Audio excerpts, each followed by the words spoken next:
Continuamos ahora con la equivalencia que puede subsistir entre una tasa en pesos y una tasa en UF. Recordemos que la UF, la unidad de fomento, es un índice que se reajusta mensualmente según el valor del IPC del mes anterior.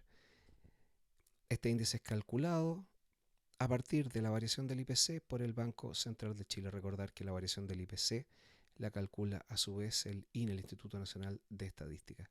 Con ese valor el Banco Central calcula las UFs del mes siguiente.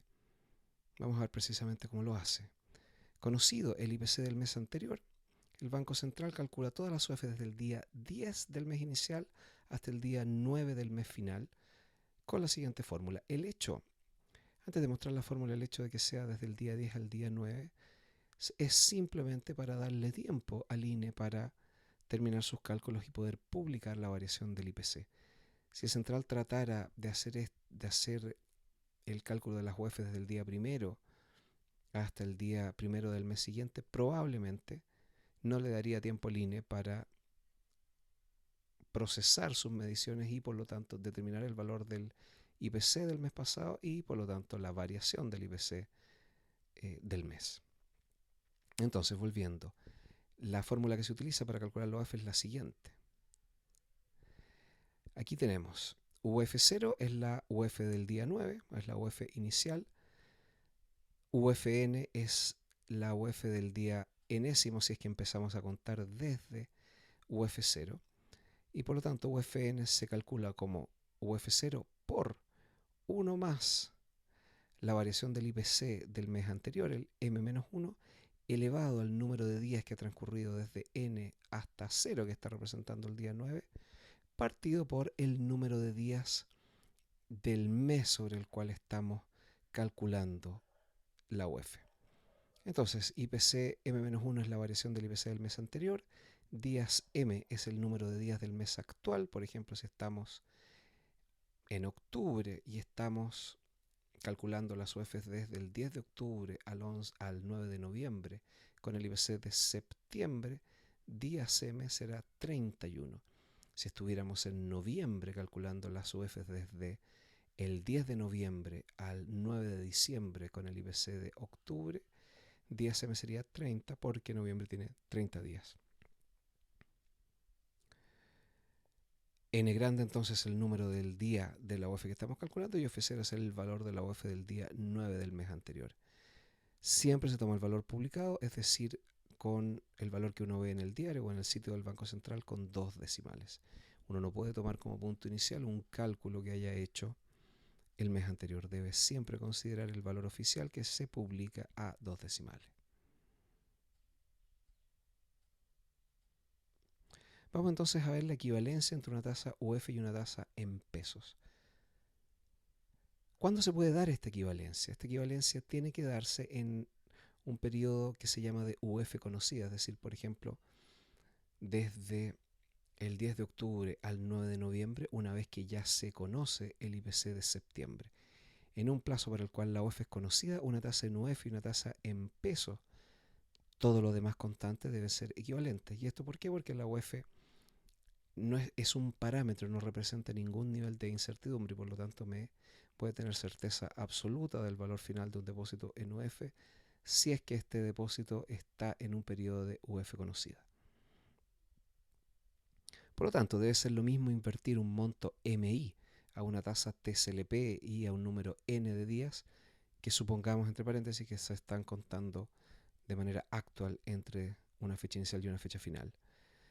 Y retomando, el monto MI invertido en una tasa CLP debe ser equivalente a invertir el monto MI expresado en UF a la UF del día inicial e invertido a una tasa en UF por el mismo número N de días.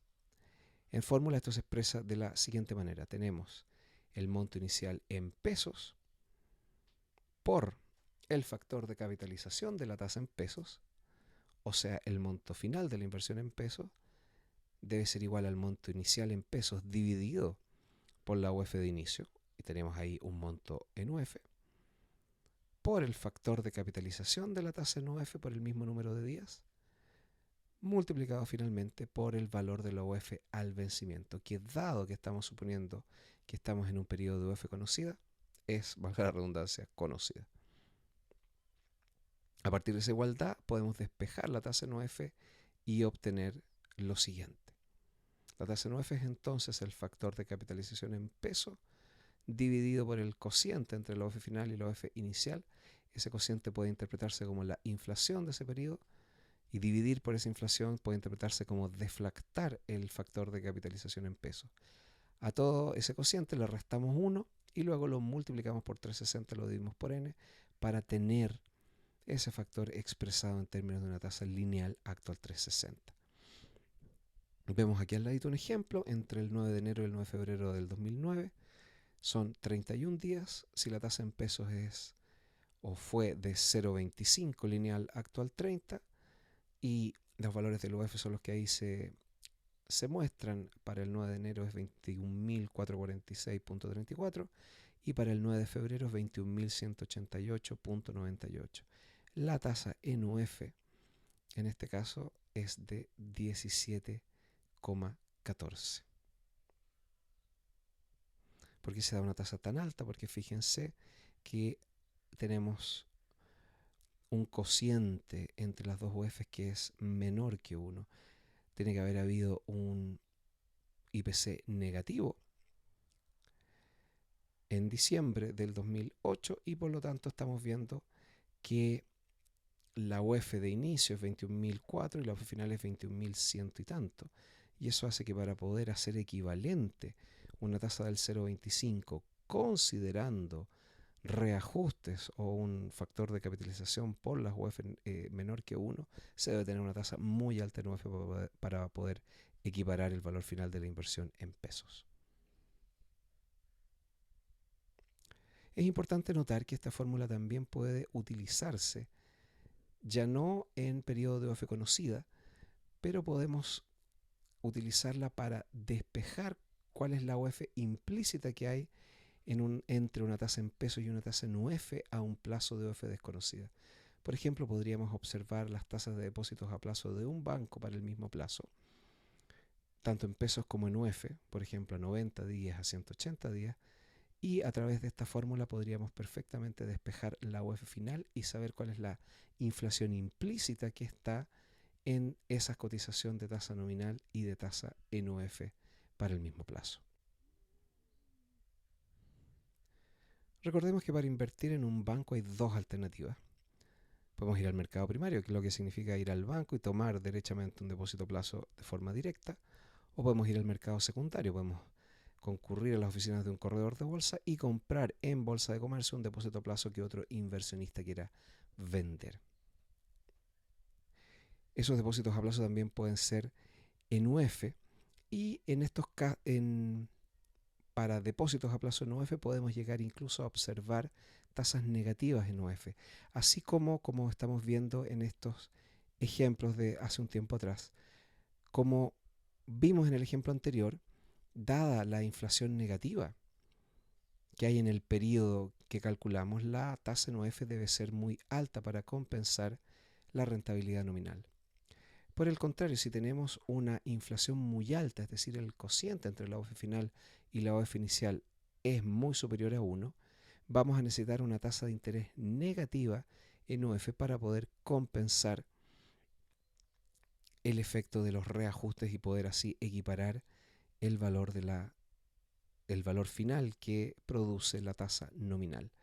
Vemos entonces que es totalmente factible ver en bolsa de comercio depósitos a plazo en UF que se transen a tasas negativas, y esto simplemente por la necesidad de compensar unos reajustes o un cociente de UF muy alto con una tasa negativa para poder equilibrar esto con la equivalente tasa nominal.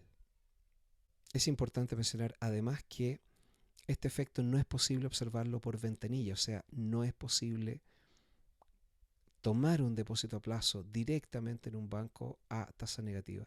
Y esto porque las normas financieras del Banco Central lo prohíben expresamente. Sí se puede realizar esta inversión, que no tiene nada de ilógico, depende solamente de los niveles de inflación y de tasa nominal que se esperen, pero no se puede hacer directamente en un banco porque la normativa del Banco Central prohíbe expresamente a los bancos ofrecer tasas negativas, aun cuando se trate de tasas en UF que podría llegar a tener todo el sentido del mundo, como estamos viendo en este caso, que tuvieran un valor negativo.